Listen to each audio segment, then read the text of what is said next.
जय हिंद साथियों, स्वागत है सभी का। जैसा कि हम भारतीय संविधान के बारे में चर्चा कर रहे थे, भाग 5, जो हमने आर्टिकल 72 तक, लास्ट वीडियो में 72 से 78 तक हमने चर्चा किया था।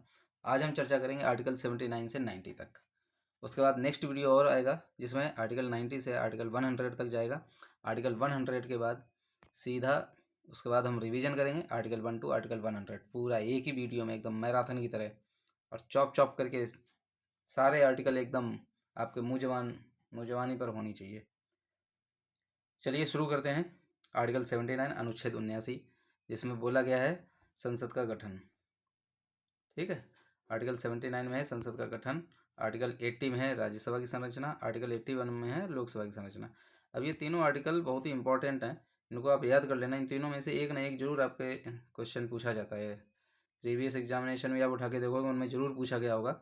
तो इसको क्या होता है, अक्सर लोग कंफ्यूज हो जाते हैं कि आर्टिकल 80 में राज्यसभा है या फिर लोकसभा है। तो इसका सिंपल सा एक सरल सी एक क्या है, एक ट्रिक है। तो वो ट्रिक ही सरल है। कैसे? सरल। अब इस सरल की ट्रिक से क्या होगा, सा से हो गया तुम्हारा संसद, र से हो गया राज्यसभा, और ला से हो गया लोकसभा। समझ गए? अभी आप सरल वर्ड से तीनों का आर्टिकल एकदम आपको एकदम हमेशा याद रहेगा, रटा रहेगा। ठीक है, तो सरल है, ये ट्रिक ही सरल है। समझ रहे हो? एकदम सिंपल है। तो सरल से ही आप बोल सकते हो, सा से संसद, रा से राज्यसभा, ला से लोकसभा। आर्टिकल 79, 80 और 81। ठीक है, इतना सिंपल एकदम, आपको कोई प्रॉब्लम ही नहीं होगी याद करने में। तो संसद, राज्यसभा और Lok Sabha, article article 79, article 80, article 81। ठीक है, उसका नेक्स्ट देखते हैं आर्टिकल 82। आर्टिकल 82 में क्या है, प्रत्येक जनगणना के पश्चात पुनः समायोजन। आर्टिकल 83 में क्या है, संसद के सदनों की अवधि। आर्टिकल 84 में संसद की सदस्यताओं के लिए योग्यताएं, अर्हताएं। ठीक है, संसद के सत्र, सत्रावसान एवं विघटन। ठीक है, उसके बाद आर्टिकल 86 में क्या है, राष्ट्रपति के सदनों को संबोधित करने तथा संदेश देने का अधिकार। उसके बाद आर्टिकल 87, आर्टिकल 87 में राष्ट्रपति का विशेष संबोधन या विशेष अभिभाषण। आर्टिकल 88 में सदनों के संबंध में मंत्रियों और महान्यायवादी के अधिकार। उसके बाद आर्टिकल 89, राज्यसभा का सभापति या उपसभापति के बारे में चर्चा। आर्टिकल 90 में राज्यसभा के उपसभापति पद की रिक्ति, त्यागपत्र या पद से हटाया जाना। बस हो गया, आर्टिकल हमारा 79 से 90 तक कंप्लीट हो गया।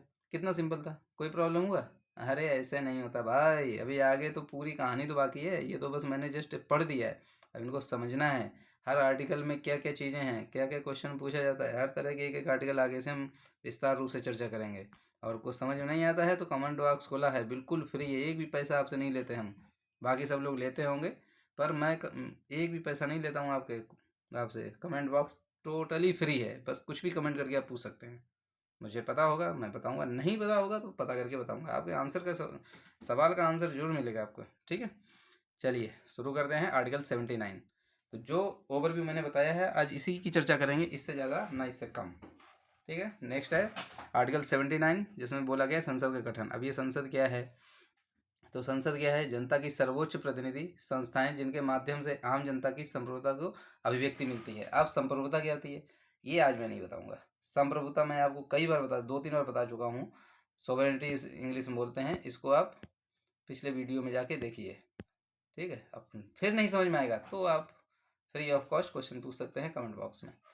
ठीक है, तो संसद की जो जनता है, सर्वोच्च प्रतिनिधि संस्था है ये, पूरे विश्व मतलब पूरे हमारे देश की, विश्व की नहीं पूरे देश की ये सर्वोच्च संस्था है, जिसके माध्यम से आम जनता की संप्रभुता को अभिव्यक्ति की आज़ादी मिलती है।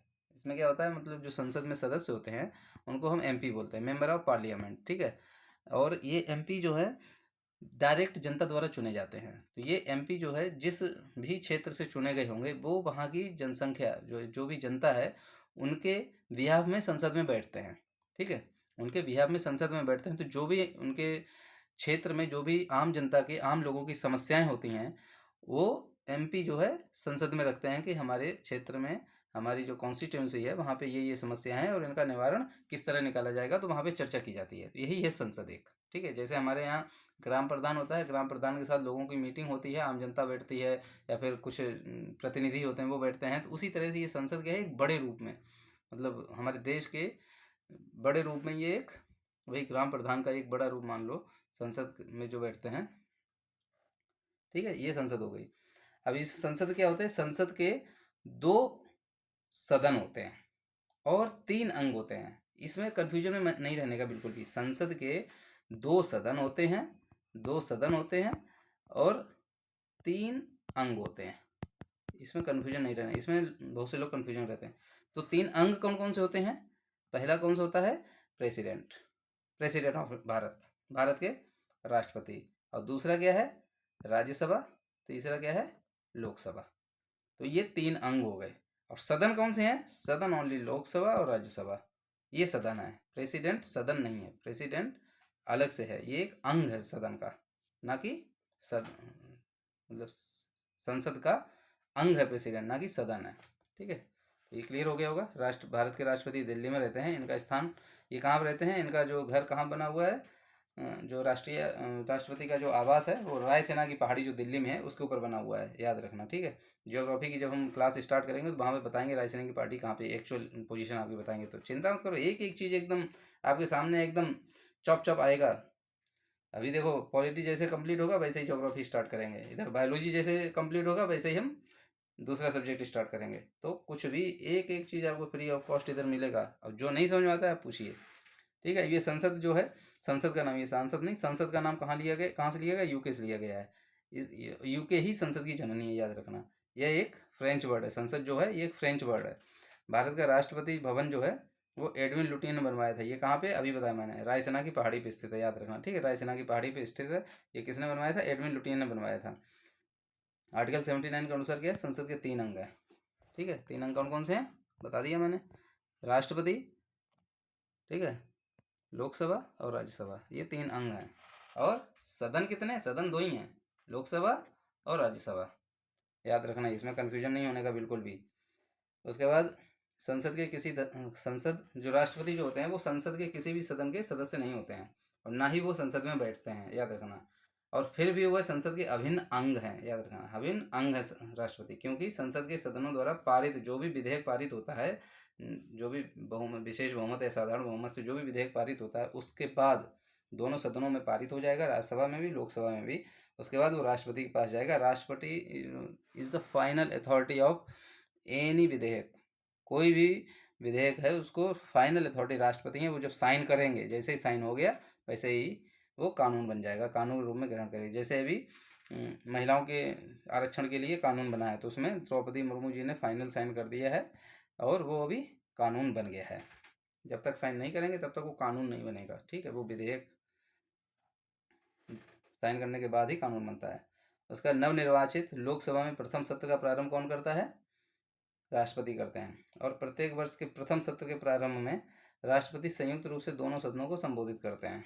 ठीक है, राष्ट्रपति, ये आप, ये कुछ नया नहीं बता रहा हूँ मैं। पिछले वाला वीडियो आप देखना राष्ट्रपति वाला, उसमें मैंने सब कुछ एकदम विस्तार से समझाया हुआ है। फिर भी मैं यहाँ पे थोड़ा कवर कर रहा हूँ ताकि आपका रिवीजन भी हो जाएगा। रिवीजन तो हम करेंगे ही, एक और वीडियो इसके बाद बनाऊंगा 100 तक जैसे कंप्लीट करूँगा, फिर एक वीडियो, एक रिवीजन का वीडियो होगा पूरा आर्टिकल 1 से आर्टिकल 100 तक, याद रखना। उसका राष्ट्रपति दोनों सदनों के सत्र आहूत करता है और सत्रावसान करता है। राष्ट्रपति जो है लोकसभा को विघटित कर सकता है। जब संसद का सत्र ना चल रहा हो तो आवश्यकता पड़ने पर अध्यादेश भी जारी कर सकता है। अब ये अध्यादेश क्या होता है? जिसको ऑर्डिनेंस बोलते हैं। ये आर्टिकल तुम्हारे 123 में है। ठीक है, 123 में, इसको जैसे ही आर्टिकल 123 आएगा उस टाइम पे आपको अच्छे से समझाएंगे आर्टिकल 123 क्या है। ओके, भारत के राष्ट्रपति की स्थिति ब्रिटेन की संसद तक, यानी कि यहाँ के जैसे राजा रानी है ना, वैसे ही हमारे भारत में राष्ट्रपति हैं। और वहाँ के जो प्रधानमंत्री हैं ऐसे ही हमारे देश में प्रधानमंत्री, मतलब एक्चुअल पावर प्रधानमंत्री के पास होती है, राष्ट्रपति ओनली औपचारिक रूप से राष्ट्र के जो मेन मुखिया होते हैं वो होते हैं राष्ट्र के प्रथम नागरिक। बट फाइनल अथॉरिटी यही होते हैं, इन्हीं के नाम पे ही सारे काम किए जाते हैं। प्रधानमंत्री जी भी काम करते हैं वो राष्ट्रपति के ही नाम पर करते हैं। देखो, अब बहुत से लोग सोच रहे होंगे अध्यादेश अभी क्यों नहीं बताया। देखो क्या होती है, जो चीज़ जहाँ पे होती है जहाँ पे पढ़ना चाहिए वहीं पे पढ़ना चाहिए। ऐसे अभी मैं यहाँ पे भी अध्यादेश पढ़ाऊंगा, फिर आर्टिकल 123 में आएगा वहाँ पे पढ़ाऊंगा, तो फिर आपको कन्फ्यूजन होगा। इसलिए चीज़ों को ज़्यादा कॉम्प्लिकेटेड नहीं करना चाहिए। सिंपल तरीके में, जितना सिंपल वे में रख सको उतना सिंपल वे में ही रखने की कोशिश करो। तो इसीलिए सिलेबस उतना ही आपको पढ़ना है, लेकिन अभी उसी को बार बार लिख लिख के वो सिलेबस इतना बड़ा वास्ट हो जाता है कि लोग फिर पढ़ने से ही डरने लगते हैं। इसलिए सिलेबस को जैसे नोट्स जो होते हैं ना, वैसे जितना कम होना चाहिए, मिनिमम होगा ना, बट कहानी आपके मन में होनी चाहिए। जो भी नोट्स आप बना रहे हो उसके मन, पूरी कहानी आपके मन में होनी चाहिए, बट जो नोट्स है बहुत ही छोटे होने चाहिए। इसी तरह से कोई भी पढ़ाई आप करते हो तो उसको नोट्स के तरह कहीं ना कहीं बनाते चलिए। तो क्या होता है कि जैसे ही आप उस पेज को खोलोगे, जब वहाँ पे जो वर्ड आपने लिखा होगा तो आपके मन में वो कहानी याद आ जाएगी। इसी तरह से सिलेबस को ज़्यादा वास्ट नहीं करना है, कोशिश करो जितना छोटा हो सके। इसीलिए अध्यादेश कोई भी चीज़ है एक ही बार पढ़ो, ठीक है। तो एक बार में पढ़ लोगे वो ज़्यादा कंठस्थ रहेगी। वही चीज़ बार बार पढ़ते रहोगे तो फर्स्ट टाइम में कुछ और बताया जाएगा, दूसरी बार कुछ और फिल्टर उसमें आ जाएगा, तीसरी बार कुछ और फिल्टर आ जाएगा। तो इसलिए क्या होता है, फिर बड़ा होता जाता है, ठीक है। तो चलिए, आर्टिकल 79 मैंने बता दिया। अभी देखो, देखते हैं आर्टिकल 80। आर्टिकल 80 में क्या है, राज्यसभा। सरल, याद रखना, ठीक है। सा से संसद हो गया, अब रा से राज्यसभा आ गया, ठीक है। राज्यसभा की संरचना है, पहले ही बता चुका हूँ। यह संसद का उच्च सदन है। राज्यसभा राज्यों के प्रतिनिधित्व करती है। यहाँ राज्यों से तात्पर्य है राज्यों एवं संघ दोनों क्षेत्रों से है। राज्यसभा में अधिकतम 250 सदस्य होते हैं। इसमें 238 सदस्य जो है राज्यों से और संघ शासित क्षेत्रों से निर्वाचित होकर आएंगे। इन सदस्यों का निर्वाचन संबंधित राज्य की विधानसभा के निर्वाचित सदस्यों द्वारा अनुपातिक प्रतिनिधित्व पद्धति द्वारा एकल संक्रमणीय मत प्रणाली द्वारा किया जाता है। अब ये एकल संक्रमणीय मत प्रणाली मैंने राष्ट्रपति वाले चैप्टर में बहुत अच्छे से समझाया है अलग से। तो उसमें मैंने कई सारी फ़ोटो भी अटैच की हैं, तो उसमें आप देखना जाके, ठीक है। और फिर मुझे बताना कि कैसे किया था, कैसे समझाया था। राष्ट्रपति जो है राज्यसभा में 12 ऐसे सदस्य मनोनीत करते हैं जिन्हें साहित्य, विज्ञान, कला और समाज सेवा के क्षेत्र में विशेष ज्ञान हो या व्यवहारिक अनुभव प्राप्त हो।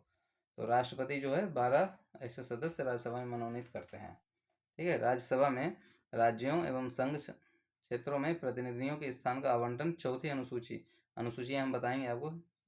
ये 100 आर्टिकल कंप्लीट हो जाए उसके बाद रिवीजन करेंगे। रिवीजन के बाद हम अनुसूचियों का ही एक वीडियो, पहले वीडियो अनुसूची का बना देंगे, क्योंकि अनुसूची बीच बीच में आ जाता है, कई लोगों को पता ही नहीं होता अनुसूची क्या होती है। तो पहले ही तो उससे क्या आइडिया लग जाएगा, आगे और भी कई सारे चैप्टर हैं जिसमें अनुसूचियों की चर्चा है, ठीक है। तो ये हो गया। उसके बाद राज्यसभा में सीटों का आवंटन कैसे है। देखो, कहीं भी हो, लोकसभा और राज्यसभा, वहाँ पे क्या है, जनसंख्या के आधार पर ही सीटों का आवंटन किया जाता है। तो जहाँ पे ज़्यादा जनसंख्या होगी, जैसे उत्तर प्रदेश है, तो वहाँ पे अधिक लोग होंगे।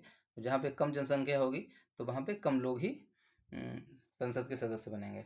तो ये क्या जनसंख्या के आधार पर किया जाता है। अधिक जनसंख्या वाले राज्यों में अधिक जनसंख्या में प्रतिनिधि और कम जनसंख्या वाले राज्यों में कम संख्या में प्रतिनिधि चुनकर आते हैं। वर्तमान में राज्यसभा में 245 सदस्य हैं, ठीक है। जिसमें 225 सदस्य जो हैं राज्यों से आते हैं और 8 सदस्य केंद्र संघ शासित क्षेत्र से निर्वाचित होकर आते हैं। 12 सदस्य राष्ट्रपति द्वारा मनोनीत किए जाते हैं। तो अभी आप इसको कैलकुलेट कर लें, 225 + 8 + 12, 245 हो जाएगा, ओके। उसके बाद क्या है, एक पहले पुराना नियम था 1951 तक, 1951 से 2003 तक। तो उसमें क्या था कि किसी भी राज्यसभा में निर्वाचित होने वाले जो प्रत्याशी थे वो उस राज्य के मूल निवासी होना चाहिए था, अनिवार्य था। परंतु 2003 में संसद ने इस नियम को परिवर्तन कर दिया। बोला कि जरूरी नहीं कि वो उस राज्य का मूल निवासी ही हो, वो देश का कहीं भी, मतलब देश का नागरिक होना चाहिए, मेन बात ही है। और पहले राज्यसभा के निर्वाचन में गुप्त मतदान हुआ करता था, लेकिन अभी ये गुप्त मतदान की भी सुविधा खत्म कर दी है।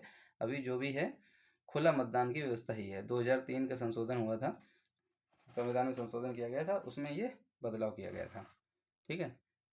तो अभी राज्यसभा भी मैंने कंप्लीट कर दिया।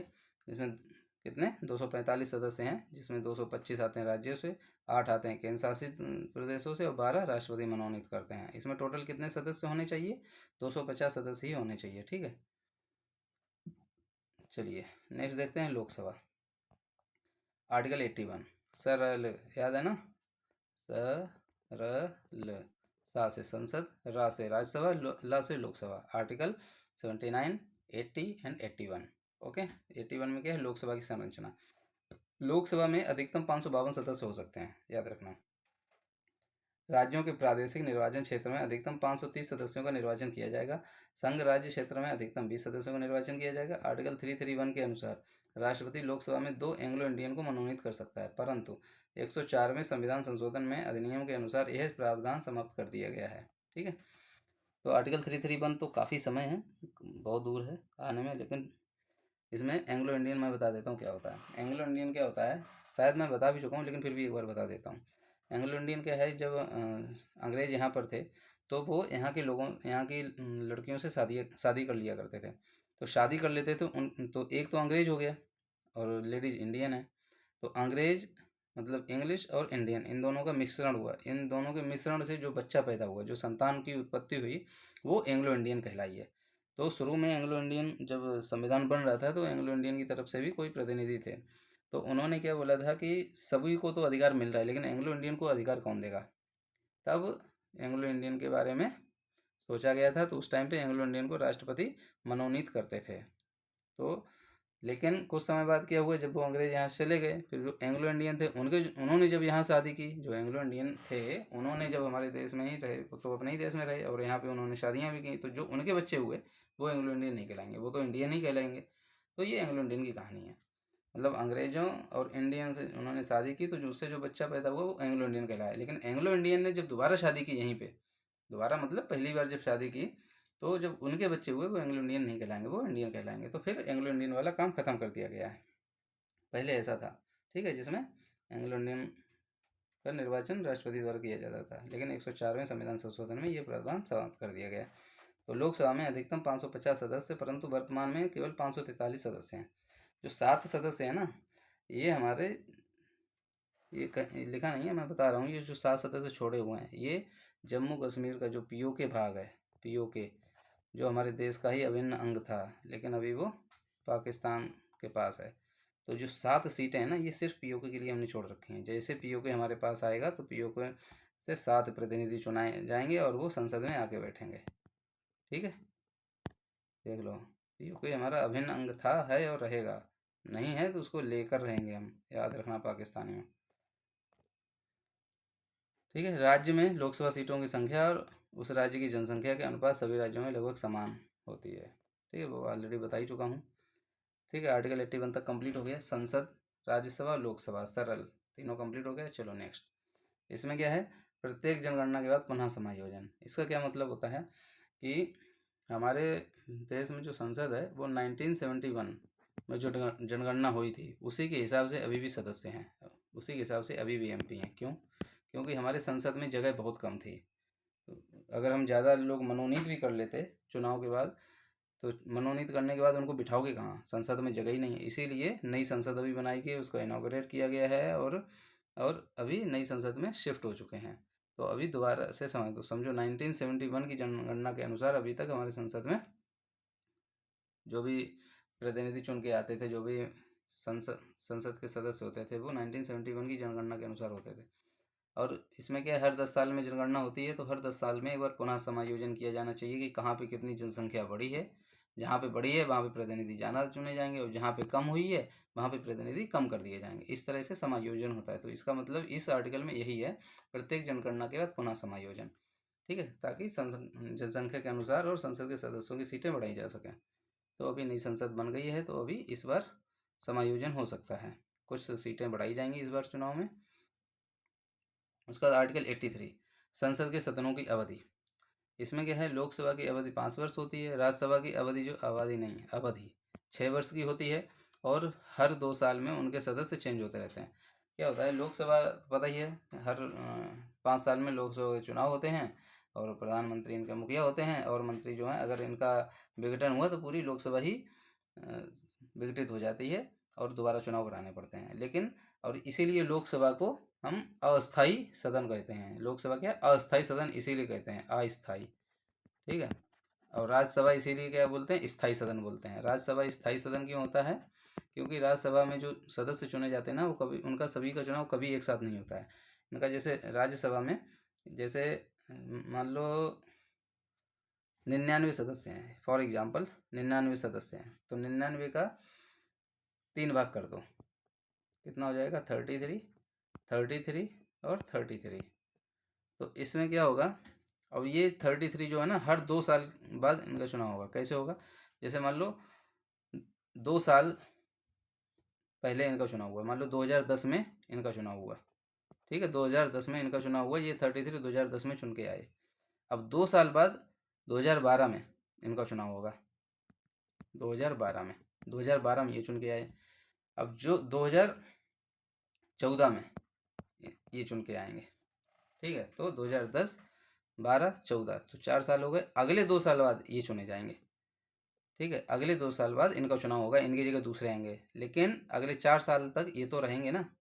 तो इसीलिए राज्यसभा कभी भी पूर्ण रूप से विघटित नहीं हो सकती है, हमेशा याद रखना, ठीक है। इसीलिए इसी तरह से 3 भाग में डिवाइड होते हैं, हर 2 साल में एक बार राज्यसभा में चुनाव होते हैं और सदस्य चेंज होते जाते हैं। हर 2 साल में कुछ जगहों में चुनाव होंगे, वहाँ के सदस्य नए चुन के आ जाएंगे, फिर अगले 2 साल फिर और चुनाव होंगे कुछ जगह पे, तो वो सदस्य चुन के आ जाएंगे, अगले 2 साल फिर चुनाव होंगे, तो वो सब इस तरह से ये कंटिन्यू साइकिल चलता रहता है और वहाँ के सदस्य चेंज होते रहते हैं। तो इसीलिए राज्यसभा जो है स्थायी सदन होता है, ठीक है, यही संसद के सदनों की अवधि है। उसका नेक्स्ट आर्टिकल देखते हैं, आर्टिकल 84। आर्टिकल 84 में क्या है, संसद के सदस्य बनने हेतु योग्यताएं। योग्यताएं तो नॉर्मली सभी की एक ही जैसी होती हैं, लेकिन फिर भी हम देख लेते हैं इसमें क्या है, संसद के सदस्य बनने हेतु योग्यताएं।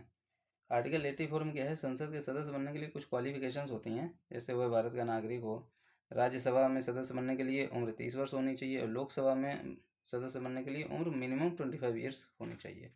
तो ये देखो ध्यान देना, लोकसभा का सदस्य बनने के लिए 25 वर्ष, और लोकसभा के जो सदस्य होता है वही प्रधानमंत्री भी होता है, मतलब आप 25 वर्ष की आयु में प्रधानमंत्री बन सकते हैं, सिंपल है। राज्यसभा में तो 30 वर्ष चाहिए, क्योंकि राज्यसभा पढ़े लिखों का सदन होता है, तो वहाँ पे सभी बहुत ही पढ़े लिखे और बहुत ही तजुर्बे वाले इंसान होते हैं। लेकिन संसद का समझ नहीं आता, दोनों सदनों में कितने लोग बैठते हैं, और वहाँ पे जब वार्तालाप होता है ना, तो वो तो बहुत ही निम्न स्तर का मुझे लगता है, क्योंकि वहाँ पे कोई भी डिसिप्लिन फॉलो नहीं करता है, कोई भी खड़ा होके चला जाएगा, कोई भी प्रोटोकॉल्स फॉलो नहीं करता है। कोई को पता चले कि जो वहाँ के अध्यक्ष हैं उनके पास जाके कोई अध्यक्ष के पास पेपर फाड़ के फेंक देता है। आप इतिहास देखिए, उसमें कितने लोग, कोई संसद में खड़े होकर बिल फाड़ देता है। तो ये जो है ये प्रोटोकॉल्स नहीं है सदन के, बट देश यही लोग चला रहे हैं। अब जैसे ये लोग चला रहे हैं वैसे चल रहा है, इसीलिए तो हमारी ये हालत थी अभी तक। अभी थोड़ा बहुत सुधार हुआ है, देखते हैं कब तक ये रहता है। इस संदर्भ में संसद द्वारा बनाई गई अन्य योग्यताएं हैं, उनको संसद की अलग भी प्रोटोकॉल्स हैं, उनका भी कंप्लीट होना कंपलसरी है। आर्टिकल जो 102 है उसमें संसद की सदस्यताओं की डिस्क्वालिफिकेशन भी है, तो आर्टिकल जब 102 आएगा तो उसी में हम इसके बारे में डिटेल में चर्चा करेंगे। तो ये योग्यताएं हो गई, और ये मतलब ये क्वालिफिकेशंस जो हो गई, कुछ क्वालिफिकेशंस, और कुछ जो है डिस्क्वालिफिकेशन वो आर्टिकल 102 में है। तो जब आर्टिकल 102 पढ़ेंगे तो उसमें हम देखेंगे 10वीं अनुसूची। फिर देखो अनुसूची के बारे में, अनुसूची का हम जल्दी बनाएंगे, हो सकेगा तो हम पहले ही बना देंगे। तो 10वीं अनुसूची के आधार पर क्या है, दल बदल, इनकी योग्यताएं जो है 52वें संविधान संशोधन में 1985 द्वारा संविधान में 10वीं अनुसूची जोड़ी गई, जिसके अंतर्गत दल बदल के आधार पर संसद के सदस्यों को अयोग्य घोषित कर दिया जाता है और उनको डिस्क्वालीफाई कर दिया जाता है। तो ये हम अनुसूची में ही पढ़ेंगे दल बदल क्या होता है, क्योंकि यहाँ पे ज़्यादा कॉम्प्लिकेटेड नहीं करना है, चीज़ों को सरल बना के रखना है। तो जैसे जैसे हम बढ़ते जाते हैं, जो हम पढ़ा रहे हैं उसमें अगर आपको कुछ कन्फ्यूजन हो रहा है तो आप ज़रूर पूछिए, लेकिन जो चीज़ मैं छोड़ रहा हूँ इसका मतलब मैं छोड़ नहीं रहा हूँ, मुझे याद है, मैं आगे इसको जरूर डिस्कस करूँगा, तो आप कंटिन्यू बने रहिए। चलिए आर्टिकल 84 हो गया। आर्टिकल 85, आर्टिकल 85 में क्या है, संसद के सत्र, सत्रावसान एवं विघटन। संसद के कितने सत्र होते हैं, सत्रावसान क्या होता है, विघटन क्या होता है। सत्रावसान और विघटन तो मैंने बता ही दिया है, राष्ट्रपति जी सत्रावसान करते हैं, मतलब सदन को स्टार्ट करते हैं। और विघटन क्या होता है, अगर विघटित होती है तो ये कौन करता है, ये हमारे जो अध्यक्ष होते हैं, लोकसभा में स्पीकर होते हैं, राज्यसभा में सभापति जी होते हैं, ये विघटन कर सकते हैं। विघटन क्या होता है, कुछ समय के लिए निलंबित कर देना या फिर पूरे सत्र के लिए निलंबित कर देना, ये अध्यक्ष के पास पावर होती है, ठीक है। संसद के 3 सत्र होते हैं, नंबर 1 बजट सत्र, नंबर 2 मानसून सत्र, नंबर 3 शीतकालीन सत्र। सबसे महत्वपूर्ण सत्र होता है बजट सत्र। बजट सत्र में क्या होता है कि राष्ट्रपति जो है वो बजट पेश करते हैं, या फिर राष्ट्रपति द्वारा जो भी नॉमिनेटेड व्यक्ति है, नॉर्मली क्या होता है जो वित्त मंत्री होते हैं वही बजट सत्र पेश करते हैं, बट ये राष्ट्रपति द्वारा मनोनीत किए जाते हैं, मतलब नॉमिनेट किए जाते हैं, इसीलिए ये करते हैं। अगर किसी और को मनोनीत कर देंगे तो कभी, एक बार तो रेल मंत्री साहब थे, उन्होंने बजट को पेश किया था, ठीक है। तो इसीलिए फरवरी से लेकर सबसे बड़ा सत्र यही होता है, याद रखना। ये भी कभी कभी पूछ गया सबसे बड़ा सत्र कौन सा है, सबसे छोटा सत्र कौन सा है, तो इस सबसे बड़ा सत्र कौन सा होता है, बजट सत्र, जो फरवरी से मई तक चलता है। मानसून सत्र ये जुलाई से अगस्त तक चलता है, आर्टिकल 370 जो है ना इसी सत्र में हटा था। ठीक है, आर्टिकल 370 सबको पता होगा, लेकिन इसके बारे में हम चर्चा तभी करेंगे अच्छे से जो आर्टिकल 370 था। 370 जब आएगा, अभी तो हम आर्टिकल 85 पे हैं, 370 आएगा तो इसके बारे में। शीतकालीन सत्र सबसे छोटा सत्र होता है, ये नवंबर से दिसंबर तक रहता है, वो भी 26 नवंबर से स्टार्ट होता है, 23 नवंबर खत्म हो जाता है। ठीक है, ये क्या है, नर्क कुछ और है। ठीक है, सत्र को कौन बुलाता है? राष्ट्रपति बुलाते हैं। सत्रावसान राष्ट्रपति करते हैं। और संसदीय कार्यवाही किसके नेतृत्व में की जाती है? अध्यक्ष जो होते हैं लोकसभा के अध्यक्ष, वो स्पीकर होते हैं, और राज्यसभा में सभापति होते हैं। राज्यसभा में सभापति कौन होते हैं? उपराष्ट्रपति होते हैं। ठीक है, उपराष्ट्रपति जो है वो राज्यसभा में सभापति के ही काम करते हैं। जो हमारे देश के उपराष्ट्रपति होते हैं, संसद के सदनों की कार्यवाही स्थगित विघटन उनके अध्यक्ष द्वारा ही किया जाता है। कोई भी सत्र कैंसिल भी हो सकता है, पर दोनों सत्रों के बीच 6 माह से ज़्यादा का गैप नहीं होना चाहिए। हमेशा याद रखना, जैसे एक सत्र अभी स्टार्ट हुआ, ऐसा नहीं कि कुछ भी प्रॉब्लम आ गई, इमरजेंसी हो गई, कुछ हो गया, तो दोनों सत्रों के बीच में कभी भी 6 महीने से ज़्यादा का गैप नहीं होना चाहिए। ये हमारे संविधान में उल्लेखित किया गया है। उसके बाद आर्टिकल 86 में क्या है? राष्ट्रपति के सदनों को संबोधित करने, संदेश देने का अधिकार। तो राष्ट्रपति लोकसभा राज्यसभा को कभी भी संदेश देने के लिए बुला सकते हैं, ये राष्ट्रपति के पास पावर है, क्योंकि राष्ट्रपति जो है संसद के सबसे बड़े और सबसे अभिन्न अंग हैं, तीसरे अंग हैं। तो राज्यसभा और लोकसभा दोनों राष्ट्रपति के नीचे ही कार्य करते हैं, लेकिन इनके भी अलग अलग प्रोटोकॉल्स हैं। राष्ट्रपति के अलग पावर्स हैं, सदन के अलग पावर्स हैं, लोकसभा के अलग पावर्स हैं, राज्यसभा के अलग पावर्स हैं। तो सभी एक दूसरे के पावर्स को फॉलो करते हैं, ताकि देश का संविधान को फॉलो किया जा सके, क्योंकि सर्वोपरि हमारे देश का संविधान ही है। कोई भी एक व्यक्ति विशेष आके देश को नहीं चला सकता है। जो संविधान है उसी से हमारा देश फॉलो होगा। भले ही आज ए सिंह हैं अगर प्रधानमंत्री, कल बी सिंह आएंगे, परसों सी सिंह आएंगे, लेकिन देश हमारा संविधान के अनुसार चलेगा। कोई भी विशेष व्यक्ति आके अपना राजसी ठाट नहीं दिखा सकता है। इसीलिए राष्ट्रपति जो है लोकसभा और राज्यसभा को संदेश देने के लिए कुछ भी मैसेज अगर भेजना है तो वो कभी भी बुला सकते हैं। ये आर्टिकल 86 में है, ये राष्ट्रपति की पावर है। उसके बाद आर्टिकल 87 क्या है? राष्ट्रपति के विशेष संबोधन है, विशेष अभिभाषण। मतलब राष्ट्रपति अगर नए नए इलेक्ट होकर आए हैं तो इनका पहला विशेष अभिभाषण होना ही होना है। और जब सत्र का शुरुआत होती है, साल में 3 सत्र होते हैं, मैंने बताया, तीनों सत्र खत्म हो गए, उसका नेक्स्ट ईयर आई तो बजट सत्र फिर से आएगा, तो फिर भाषण देने के लिए राष्ट्रपति बुलाएंगे। ये भाषण की, लेकिन भाषण देखो देते हैं, भाषण की तैयारी कौन करता है? मंत्रिमंडल करता है। देखो, राष्ट्रपति जी एकदम कठपुतली हैं हमारे देश में, क्योंकि ये जो भाषण देते हैं वो भी मंत्रिमंडल ही तैयार करता है। भाषण देने के बाद धन्यवाद प्रस्ताव 2 दिन तक चलता है। धन्यवाद प्रस्ताव क्या होता है कि अगर राष्ट्रपति जी ने एक बार भाषण दे दिया तो सभी थैंक यू लिखेंगे। ठीक है, इस पर वोटिंग होगी, ये साधारण बहुमत से पास होगा। ठीक है, अगर साधारण बहुमत से पास नहीं हुआ मतलब धन्यवाद प्रस्ताव पास नहीं हुआ है। ठीक है, तो ये कोई ज़्यादा बड़ी चीज़ नहीं है, सभी धन्यवाद प्रस्ताव ये पास हो ही जाता है। कभी अभी तक तो हुआ नहीं कि धन्यवाद प्रस्ताव पारित ना हुआ हो। साधारण बहुमत से होता है, तो जिसकी सरकार है भाई उसी की ज़्यादा वोटिंग होगी, तो राष्ट्रपति जनरली उन्हीं के फेवर के होंगे।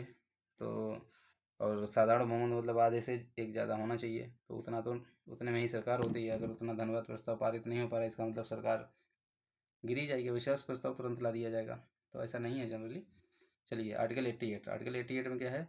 सदनों के संबंध में मंत्रियों और महान्यायवादी का अधिकार। देखो, महान्यायवादी अटॉर्नी जनरल ऑफ इंडियन के बारे में मैंने आर्टिकल 76 में बता दिया है। आप पिछले वाला वीडियो देखिए, इसमें आर्टिकल 72 से लेकर आर्टिकल 78 तक मैंने बताया है। उसमें अटॉर्नी जनरल ऑफ इंडिया के बारे में पूरा मैंने बताया है, ये कैसे काम करते हैं। तो भारत में मंत्रिमंडल में, संसद में मंत्रियों को अलग से अधिकार हैं, और महान्यायवादी को, जैसे अटॉर्नी जनरल ऑफ इंडिया बोलते हैं, ये पहले विधि अधिकारी होते हैं, न्याय के अधिकारी, पहला न्याय के अधिकारी बोला जाता है। ये सुप्रीम सुप्रीम नहीं, ये हमारी केंद्र सरकार के वकील होते हैं। और ये जो भी केंद्र सरकार के खिलाफ मुकदमा दायर करता है, ये केंद्र सरकार की तरफ से लड़ाई लड़ते हैं, मुकदमा लड़ते हैं। ठीक है, इसके लिए भी अलग से अधिकार है। ठीक है, और कुछ नहीं इसमें ज़्यादा। उसके बाद आर्टिकल 89, राज्यसभा के सभापति और उपसभापति। ऑलरेडी ये मैंने बता ही दिया है। राज्यसभा के सभापति कौन होते हैं? उपराष्ट्रपति होते हैं। उपसभापति कौन होते हैं? यही है, उपसभापति एक ही होते हैं। क्या होता है, राज्यसभा के सभापति जो होते हैं वो राष्ट्रपति होते हैं, और उपसभापति को क्या होता है, इलेक्ट करके चुना जाता है। वोटिंग होती है, तो जो भी नाम होता है, जिनके भी वोटिंग जो भी बहुमत से पास हो जाते हैं, तो वो इलेक्ट कर दिए जाते हैं। अब अगर ये दोनों ही लोग नहीं हैं, तो फिर जो राष्ट्रपति के पास 6 नाम भेजें, जो भी सीनियर लोग होंगे, सीनियर लॉर्ड होंगे, वो 6 नाम भेजेंगे राष्ट्रपति के पास। तो राष्ट्रपति अपने हिसाब से एक को सिलेक्ट कर देंगे, और बोल देंगे कि जब उपराष्ट्रपति और उपसभापति दोनों ही लोग नहीं होंगे तो फिर ये संभालेंगे। ओके, आर्टिकल 90 ये आज का आखिरी आर्टिकल है।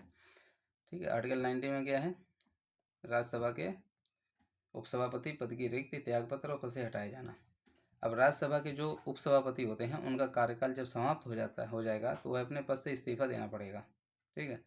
और जो भी उपसभापति के पद पे आएगा तो वह अपनी सारी शक्तियाँ, तो जो उपराष्ट्रपति की जो सारी शक्तियाँ हैं वो उनकी उपसभापति को दे दी जाती हैं। तो सिंपल है, जो भी चेयर पे बैठा होगा वही उस चेयर की पावर्स का यूज करेगा।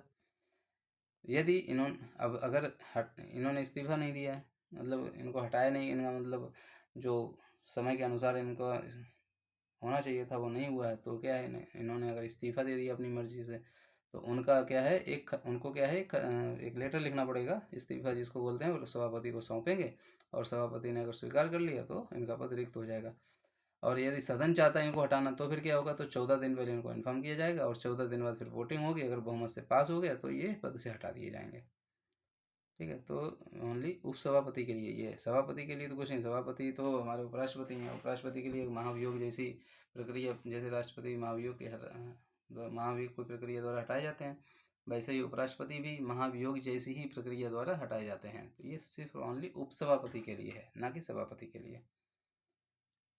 तो आज के हमने आर्टिकल कंप्लीट कर लिए हैं, आर्टिकल 72 से, सॉरी 79 से 90 तक। तो 79, इसमें 3 आर्टिकल बहुत ही इंपॉर्टेंट हैं। जो सरल मैंने बताया था, संसद का गठन, संसद है, राज्यसभा, लोकसभा, सरल। ठीक है, ये तीनों याद कर लेना। संसद के सत्र कितने हैं, आर्टिकल 85 में संसद के सत्र हैं, ये भी एक याद कर लेना। राष्ट्रपति के भाषण, अभिभाषण 86 और 87 में। उसके बाद राज्यसभा के सभापति उपसभापति 89 में। तो ये मेन आर्टिकल हैं जो मैंने अभी बताए हैं, इनको आप एकदम दिमाग में बिठा लेना। एक नेक्स्ट वीडियो और बनाएंगे जिसमें आर्टिकल 100 तक कंप्लीट करेंगे, और उसके बाद एक रिवीजन क्लास लेंगे आर्टिकल 1 to आर्टिकल 100 तक। तो आप कंटिन्यू देखते रहिए, हर चीज़ एकदम समझ में आएगी। नहीं समझ में आती है, मैंने अच्छी ट्रिक भी लगा दी हैं, उन ट्रिकों का फॉलो करें, आर्टिकल आपको एकदम याद हो जाएंगे। तो पढ़ते रहें और नोट्स बनाते रहें, छोटे छोटे नोट्स बनाएं, और जब भी पढ़ें मुंह खोल के पढ़ें। ये ऐसा नहीं है कि मन में बुदबुदा रहे हैं और दिमाग काम नहीं कर रहा है, दिमाग सुसुप्त अवस्था में जाता जा रहा है और आपको नींद आ रही है। जब भी पढ़ना है आवाज़ से पढ़ना है, मुंह से बोल के पढ़ना है, जैसे हम पढ़ा रहे हैं इसी तरह से आपको रिवीजन भी करना है, इसी तरह से आपको पढ़ाई भी करनी है।